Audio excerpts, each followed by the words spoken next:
All right, everybody. What we have here is some new information that has been given to us by World of Warcraft Blizzard, so we can try and get into user interface updates that are going to be released January 20th. These are all the things that we're seeing across the board, and what we have here is going to be exactly that.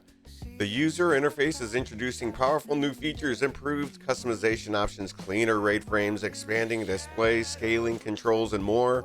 You'll be able to configure how information and damage meters appear within the base UI and customize them to fit your personal playstyle without the need to download additional add-ons, which will still be around. For the most part, Elf UI is still going to be a thing. You guys will still have the ability to use Elf UI.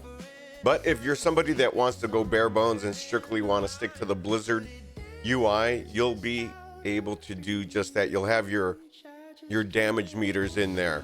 All right, you'll be able to have things like your scaling of your mini map, the action bars, the new ability timeline that you'll also be having. So let's get into it. As part of our continued improvements to the user interface, damage meters are now in the Midnight pre-expansion content update. The feature will allow players to track combat statistics for themselves, their party, and raid members in a variety of categories, providing information for both personal and group activity growth. This is a great tool, not only for those who are pushing for higher AM plus keys, but also just about anyone who wants to see how well they're doing damage or healing wise. I believe that you'll also be able to track the miscellaneous items like deaths, avoidable damage, interrupts, things of that. Take a look at some of the features coming with the damage meters. It can be enabled under the options, gameplay enhancements, and damage meter categories include damage done per second, damage taken, avoidable damage, healing done, healing per second, interrupts, and dispels, which is something good if you want to see how well your dispellable classes, how many dispels they're getting. That'll be something that you'll be able to track. Supports displaying up to 3 windows simultaneously. Similarly to chat windows, the primary window can be moved, resized, and customized in edit mode, while the secondary windows are adjustable outside the edit mode. Customization set and edit mode are applied to all windows. Tracks the combat statistics for individual encounters, as well as summary of all encounters up to the last 30 encounters. The damage meters data will persist through a disconnect or logout in the 12.0.1 update. Clicking on an individual entry in the damage meter will open a secondary window containing a per spell breakdown. So that's one of those things that we do sometimes when you're trying to get the tail of the tape on yourself or even your friends or the party members. You'll be able to see what it was and what you were casting to be able to see how well it's doing, how many times you used it. If you did something incorrectly and you need to step that up, that's what damage meters are sometimes used for. I've used it as a healer, for instance, to see how many times I'm casting Cloudburst, or how many times I'm hitting my what the fuck is it? My Loom, things like that. So you'll be able to see such things. You'll also get boss warnings now that are going to be in the UI. Also coming with the update, we are adding a new feature named Boss Warnings, which provides 2 alert types for boss encounters in both dungeons and raids. The first alert type in this set is the boss timeline, which you see there in the yellow, which will showcase the boss's upcoming spell cast in the linear order.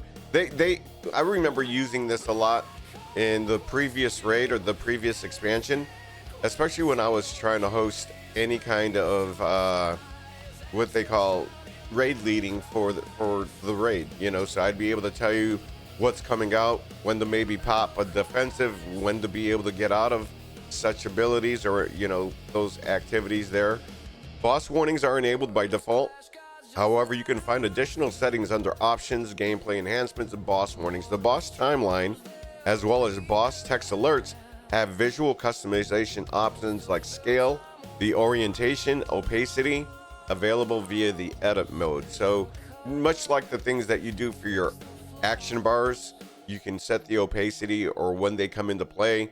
For instance, I have some of my action bars that I use as cooldown managers only come on when I'm in combat. When I'm out of combat, they are gone off of my screen so they don't clutter up, and I still get a nice clear view of what I'm wanting to look at in the game. You got the cooldown manager updates.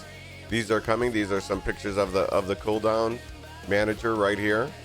They give you the new alert. You have the type of the sound when you want them, the sound alert type, things like that.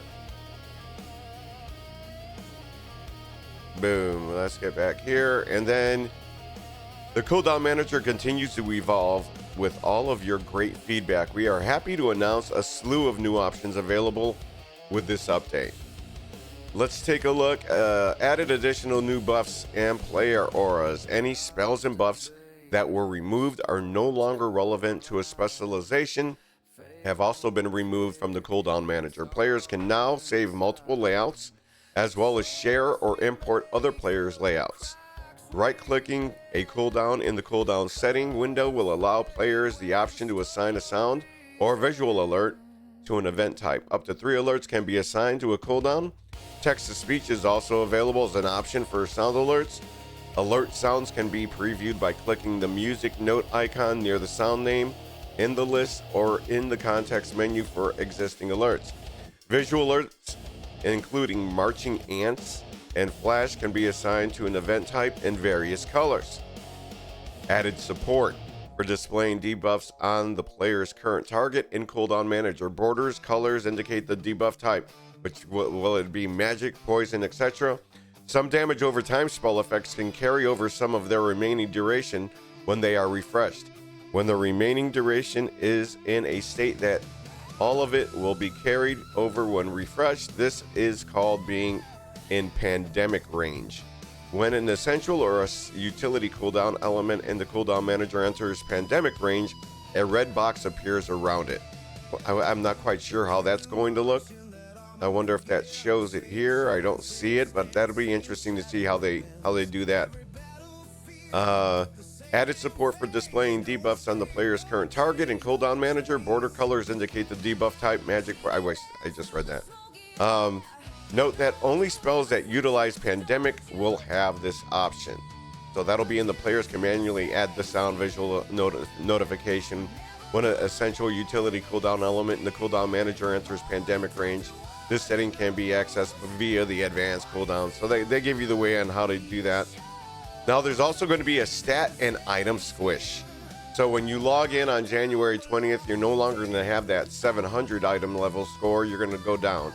Numbers across the game are being reduced to improve clarity and readability, as well as your power level relative to that of your enemies will remain the same. There will simply be more relatable numbers on your screen. I've heard that, like for instance, since we're getting the squish and some of you are collectors out there and you want to go and get some of your mounts that are collectibles or your transmogs, you might want to do that now before January 20th, because I heard they're going to be a tad bit harder with you going down in the item level. Player versus player training grounds. For players new to player versus, which is PvP combat, you can learn PvP ropes in the training grounds. Players will join a battle against smart game controlled opponents. You know, your AI shit in Arathi Basin, Silver Shard Mines, and Battle of Golneus. You'll become more comfortable with how these battlegrounds work, how classes can work within them, gaining confidence and opening the door to more PvP experiences in the game.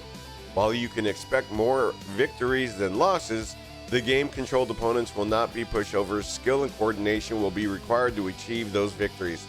This is essentially for those people that want to learn PvP, and that's something that you don't see a lot of very much in World of Warcraft. When you look at the viewers, it's mostly for endgame content such as your raids and your Mythic Plus content. Pre-expansion event and the Winds of Mysterious Fortune buff. The week of January 27th, a pre-expansion event, Twilight Ascension, gets underway, making it perfect time to try out your new class changes. The Winds of Mysterious Fortune buff also returns, offering all adventurers a chance to reap bonus experience from level 10 to 79, catch up all of your alts, finish missed content and unlocks, and prepare for the launch of Midnight. So not only will we have our regular buff that we have for experience now, but we'll also get an additional one, which is going to make leveling your characters just that much faster. I mean, right now, you can go into Twilight, doing the time walking events, and just you could level up a character from, for instance, 70 to 80 in a matter of 3 dungeons, you know. So hopefully you have a healer or a tank in your group. The queues are much faster. Classes. All right, we're going to break down some classes. The global interruption duration has been increased for the classes listed below. So Death Knight, Demon Hunter, Druid, Evoker, Hunter, Mage, Monk, Paladin, Priest, Rogue, Shaman, Warlock, Warrior.